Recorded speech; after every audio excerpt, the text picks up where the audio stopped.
Welcome to the Finding the Magic podcast, where books come alive. I'm Tricia Copeland, a fiction author and host of this show. If you love books, finding great reads, and hearing about the story behind the story directly from the authors, this is the place for you. Whether you like fantasy, science fiction, dystopian, or romance titles, I think you'll find something to love in my playlist. Listen in to discover something magical about a book or two today. Hi, Anne. Hi, thanks for having me on your show. It's my first time here, so I'm excited.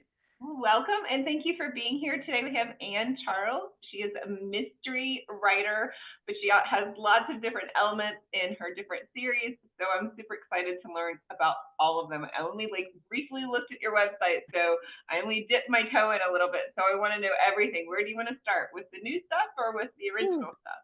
Let's start with so you can see all the books I put up. This is one of the later releases I just did. It's actually the first book in the Deadwood series, Nearly Departed in Deadwood, which I released back in thumbs up. I released back in 2011. But I worked with a small press and we re-released it in hardcover. We went through and did a whole nother round of edits and updating, not really changes to the story at all or anything like that, but there were things.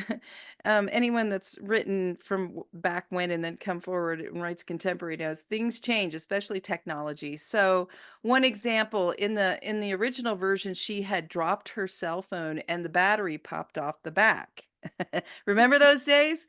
Well, no longer, right? So I went through and I kind of updated things like that, so to make it that that's not gonna happen. You drop your phone, maybe the cover pops off, but that was it. So I had to do a few changes like that to update it to present day.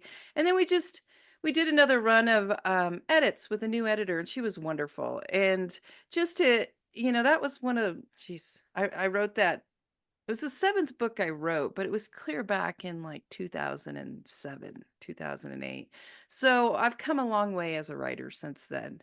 And, just tweaking a few minor things that had always felt bumpy when I read the original, to smooth it out just a little bit more. But I didn't want to play too much in there because one of the things they warn you about is if you have the chance to go back and edit an old book like that, be careful because you may take the spark out of it. That was so wonderful that, if it did well. And Nearly Departed in Deadwood is the book I led with when I first published in January of 2011, and it's my biggest seller. That series, the Deadwood series, there's now 14 books in it. So it's been a really wonderful series that it's still in process, still going strong, and I'll write number 15 in the series starting probably early next year. I just have two other series that I'm working on in the meantime. So we can start. That's why I have Nearly Departed sitting out all over the place in the beautiful hardcover, because that's the newest thing that we're talking about, even though it's old. Well, fine. Set us up. Tell us about the characters, the world. So this is a supernatural mystery with humor, romance. It's a big mix, some action, edge of horror. Some of the supernatural beasties aren't the nicest. There's, some fun stuff that goes on throughout, and it stars Violet Parker. She's the one wearing the purple boots. And she is a realtor. She's also a mom of two twins that at the start of the story are just 9 years old, going on 10 slowly. Um, and the series, I say slowly because the series starts and then each book, there's maybe a week between, but it is ongoing in that if you binge it, you're going to feel like it's just really right close together. It's life happening, with just small breaks between books, sometimes no breaks. Sometimes one ends and then the next one picks up right where the other one left off at the same scene even. So it's really fun that way because I get to do this lifespan, of more real time in the story. On the outside, I've aged quite a bit since we started, long, long ago. But anyway, so Violet Parker, single mother, two children, raising on her own. Dad disappeared um, before they were born, didn't want anything to do with them. Uh, Comes back as a villain later on, which is a lot of fun. So it's about her trying to start up in real estate. She's moved up with her aunt to Deadwood, South Dakota, and Deadwood is a real town for those of you who may have heard of it in the HBO series. It is I've been there. awesome. Awesome. It's a fun town, and I spent a lot of time growing up there. My mom lived there. She recently passed, but she was still up there and had been there for 30 plus years. So I grew up in Deadwood. I grew up hanging out in the museums and all around town before the gambling came to town, and then when the gambling was there, and since. So it holds a big place in my heart, and I wanted to set a story there, and I wanted it to be with some ghosts. Um, but the fun part about Violet is she does not see ghosts. So, and we're only ever in Violet's head. So part of the fun of this story is we only see what she sees, but other characters are seeing things and talking about ghosts and whatnot. So it's kind of a game in that you have to decide, along with Violet, what's real, what's not real, And as she goes trying to sell houses, but she really has a much deeper role, and that's where the supernatural comes in. She comes from a long line of, I don't want to ruin the story, so I'm not going to get the series, but she comes from a long line of something that as you read, you find out what she is, what her purpose is, why she was drawn to Deadwood, and what she has to do, in order to, save the world type of thing, on a slightly smaller level. So it's a real mix of the mystery being both, human based, but also supernatural mystery. And like I said, there's always a little bit of romance in my series, and there is romance in this. It's a subplot, but there is that element if you enjoy it, but not too much of it. There's a lot of comedy and humor between the characters. That's one of my mainstays, is having humor. I want you to escape and laugh and cringe and ooh and ah and have all the fun stuff that fiction can do for you, and get you out of whatever you're dealing with and help you to escape somewhere fun. So that's like the start of the story without giving too much away. And it starts with some little girls have gone missing in Deadwood, and they're the same age as Violet's daughter, and she's worried for her kid. So she, being a concerned mom, she starts digging in to find out what's happening to these little girls, because she doesn't want it to happen to her girl, who looks a lot like the ones that have gone missing. So she's very nervous, and that's how it all gets rolling. Interesting. Yeah, those sound really fun. Well, I always like books just as an escape. Me So too. it's having all those supernatural elements make them, the mystery a little bit more intense too. How did you come up with the idea of putting the supernatural in there? So when I started the story, so Deadwood, you were there. It's Deadwood has a lot of ghosts. You may not believe in them, but if you do, if you're curious, I swear everything in Deadwood's haunted. It has such a history. It's been around so long, and it had much going on. There was mining, the gold rush was there, which brought a lot of violence along with, people coming in. There were sicknesses that went through the town. It just, as it grew, things happened. It's a very interesting small town in that way. It's been quite cosmopolitan in spite of being, just this little town in the gulch, up there in the Black Hills. So, I knew there were ghosts, and people came for ghost tours, and everything was haunted. When I was a kid, if you go in that building, it's haunted. So I wanted to include that. And her being a realtor was going to be really fun, because she could go into a house. Someone might say it's haunted. Maybe it is, but she wouldn't be able to tell for sure. So she would have to try to sell these houses that might or might not be haunted to people, and just kind of digging in. And that's where it all started, and being I was a mother of a young children. I had one child who was one going on two, and I was pregnant with my other when my husband and I were talking about this, visiting my mom in Deadwood. And the idea just came of, what would it be like to be a single mom here trying to raise kids, selling these haunted houses to people, and you know what could happen, what would this be like? And that was kind of the start of it all. Yeah, because how could she, in good conscience? Well, she can't see them, but if other people have said, Right. and Yeah. Right, right. How do you do it? And then she has coworkers, other realtors that they have their own beliefs too, and they've seen stuff or they've not, witnessed things. So it's really, again, the fun part right out of the gate is what's real, what's not real, what do we have to deal with here, kind of a thing. And balancing two young kids, she lives with her aunt who is single and helps take care of the kids as well as has her own glass shop. Her aunt's very creative, kind of my dream of being, just kind of having this happy life where you make things, crafts and glass things and sell them. It's always been kind of like, oh, wouldn't that be nice? So her aunt does that, but her aunt is very much part of her life in the books, and a mentor of sorts as well as a confidant. So it's just all kinds of fun wrapped up in a really long series. I don't write short books. These aren't, 40K, 60K books. These are 100 to 130,000 word books. So each book is a brainful as you read through it and then go on to the next. And I work with some readers. One, Diane Garland, she does the Story World Keeper as a business, and we started together, and she has done a wonderful job of helping me keep track of every detail so that when you do binge it, you don't go, oh, wait, somebody's eyes changed color. Now they're driving a different vehicle.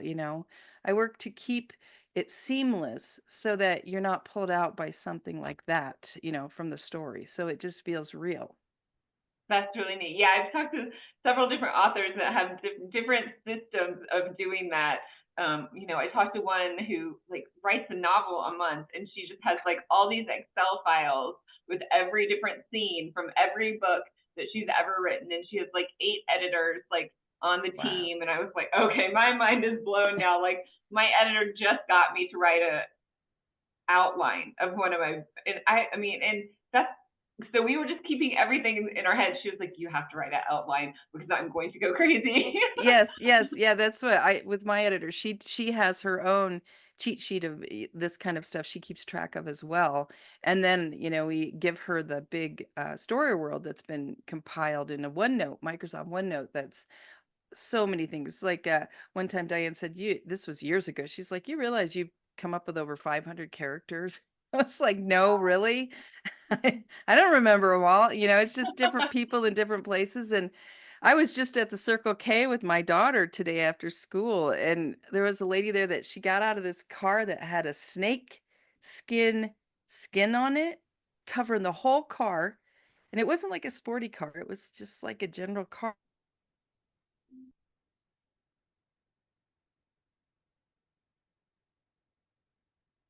I mean, like a snake that had been stuffed on the dash. And then she was wearing this pink jacket, older lady, probably 70, um, shorts that went a little high, and yellow rubber boots.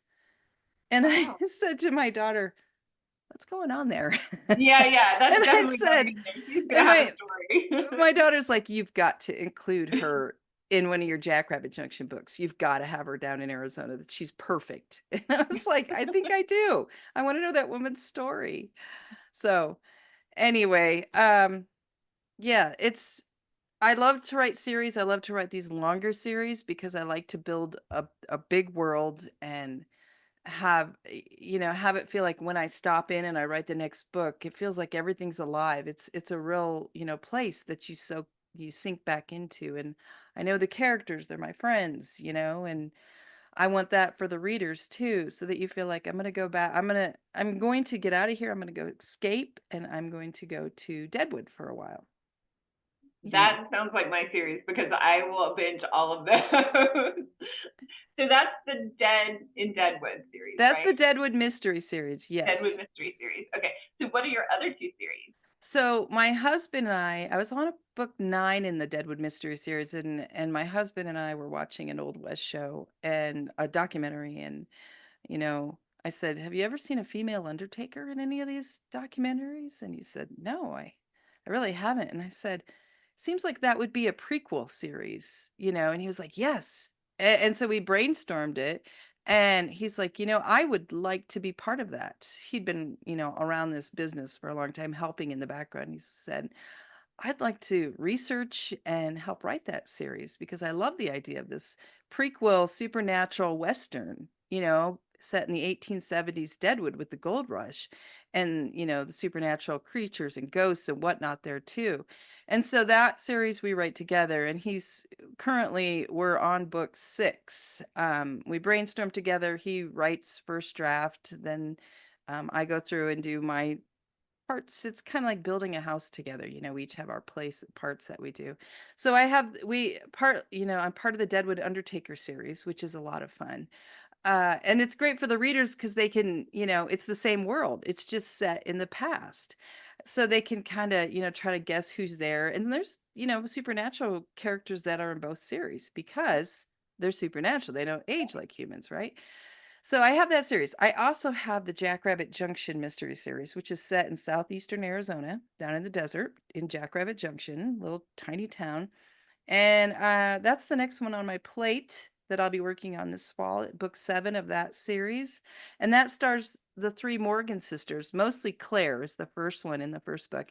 She grew up in the house next to Violet Parker from the Deadwood series. So they know each other. They grew up next to each other in Rapid City, South Dakota. And then Claire went down to Arizona with her grandfather in the first book, Dance of the Winnebagos, to a Winnebago park because he was trying to find a new wife. Him and his army buddies had women hooked, lined up to come in, and they were going to find they're in their late 60s. They were going to find some new wives. So that's kind of that, but that one has a lot more mystery. There's no supernatural in that.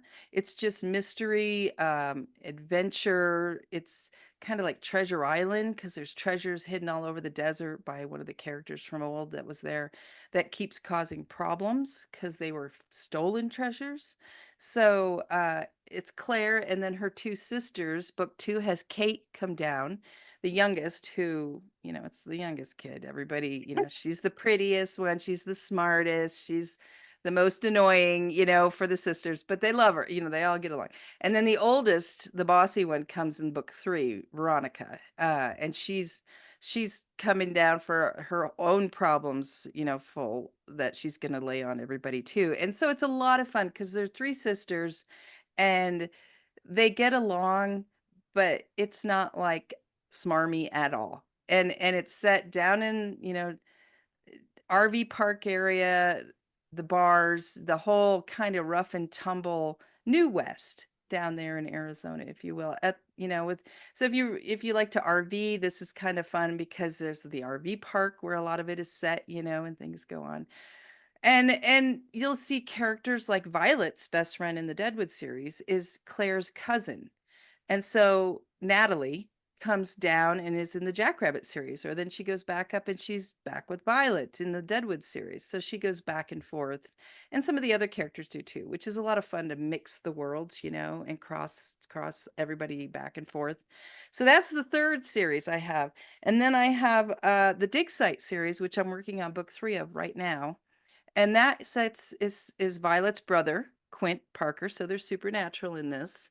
And it's set down in the Yucatan, Maya archaeology.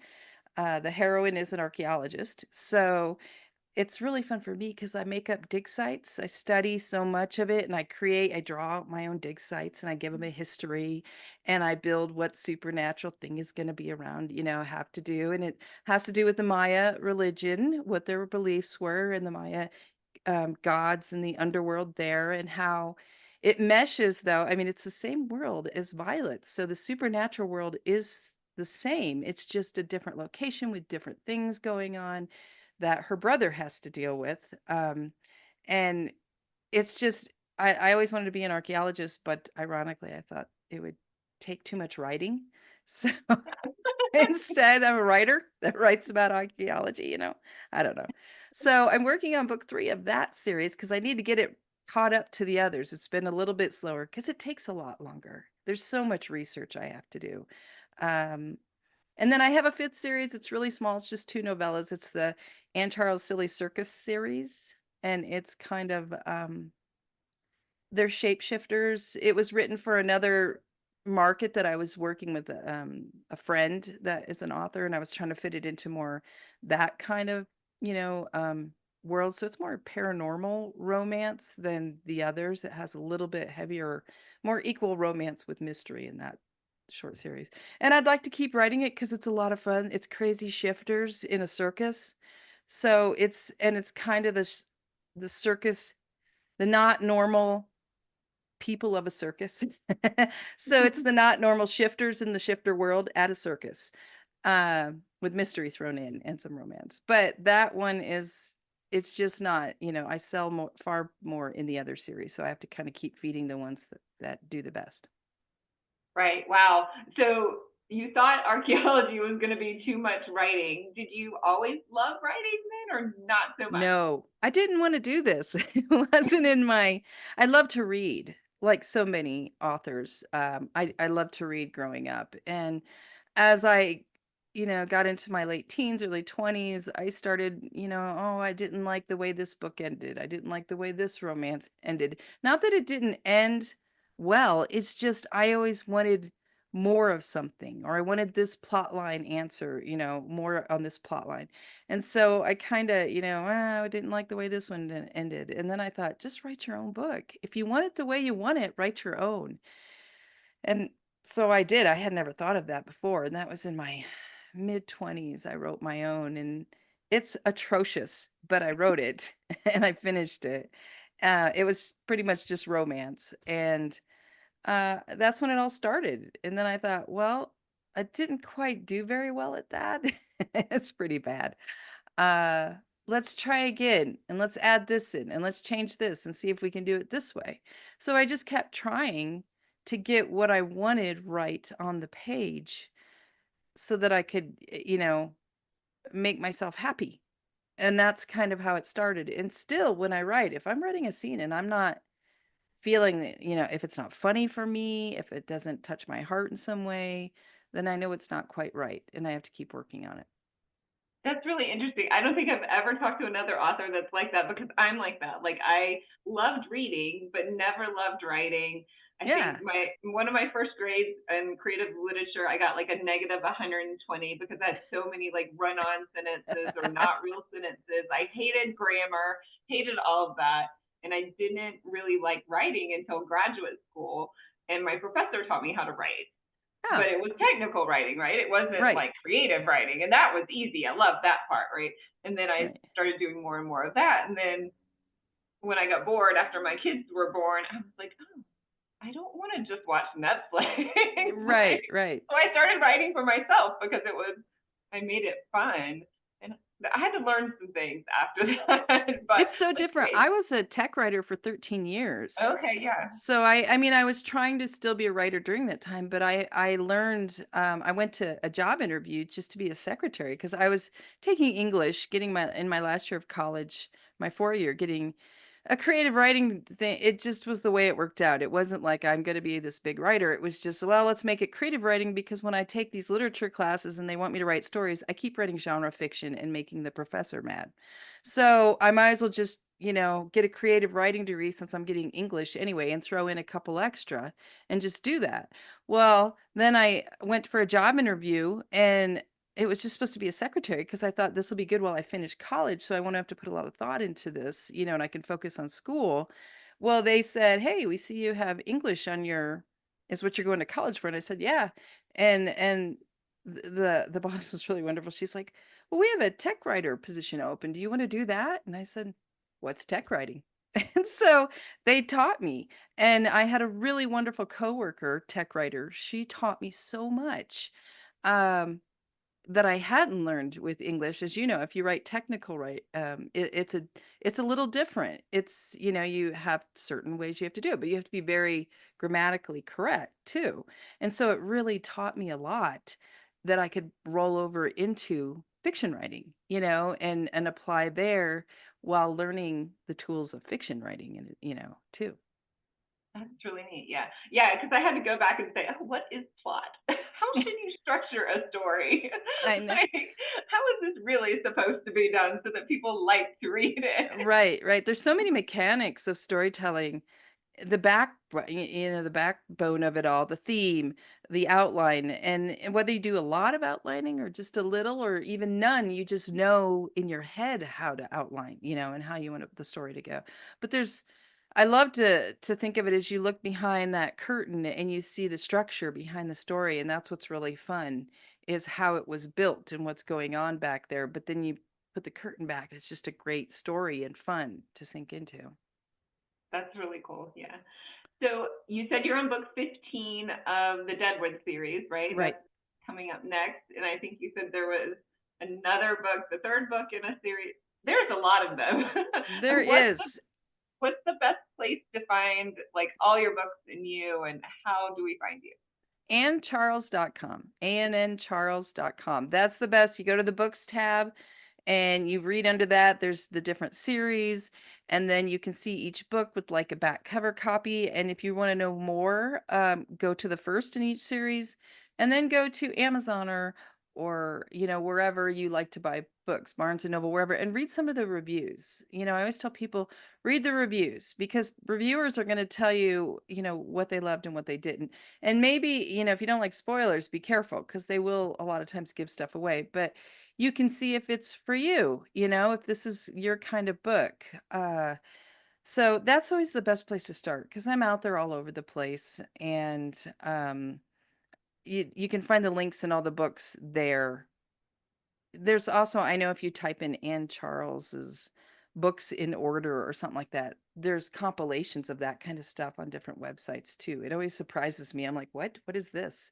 I You know know, it seems like it would feel like a real honor to have people like say how putting you it, should read your books. Yeah, if you read yeah. the prequel first, or if the prequel's going to give away the Yeah, main. I mean, there's authors I know that have written 100, 150, 200, 500 books. I'm not there. I'm getting close to 40. So, but if you like a series, I mean, if you like to read longer series, I've got some for you, and they're growing still. It's none of them have stopped, the big ones. They're still growing, everyone. It's just a matter of how soon I can get to them. And I'm not a speedy writer. Like I'm so envious of these authors that can just kick out books every month. I just don't. I'm not like that. For me, it takes me, 3 to 4 months to write a book. And then there's a month plus editing process before it comes out. So, but they're meaty, they're big. You can really sink into them, and then you can go back and read the series again, and a lot of my readers do that. They've read the whole big long series many times, and when the next one's coming out, they're like, I'm gonna go back and start again. And they're also they're in ebook, they're in print. I mean, I have them back on my shelf. I sell out of my store. You can buy them through online retailers as well as the print. And then there's audiobooks too of everything. So you can Okay. listen to them all. If you would like to listen, Carolyn Schaefer does the Deadwood series. She's amazing. She does such a great job. And Lisa Larson does the Dig Site series and the Jackrabbit Junction series, and she's just a great narrator. So I stay with the same. And then we have Jason Culp, who's amazing. He does the Deadwood Undertaker series. So we have some really great narrators that read and do a wonderful job with these books. So you can listen. And just like I said, if you start at my website, you can find where to go find the books, or however, whatever format you want. That's great. I'm a big audiobook person, so I will download an audiobook. Thank Cool. you so much for being here, Anne Charles, AnneCharles.com, and we'll have all your links in the description. And hopefully you can come. Oh, well, one other question. Have you gone to Wild Deadwood Reads, the book event? Yeah. Okay. So every year, I know they've been there a long time because I've been having Aunt Charles get-togethers in Deadwood for 13 years now. So I remember when they started happening, and I have not been to a Wild Deadwood Reads. They always come. I have kids in school. It never works with my kids in school. It doesn't work with parents visiting and different things. I always had to go later summer, different times, and it's just never worked out. And I know this year, again, it's Wild Bill Days when they're there, but I'm not going to be able to be there. I have family here visiting because one of my kids is graduating. So it's like it just never works. So I have not, but I've heard wonderful things about it. I just always show up after, and we have a fan party. We've done, fan get-togethers and different parties every year that we do.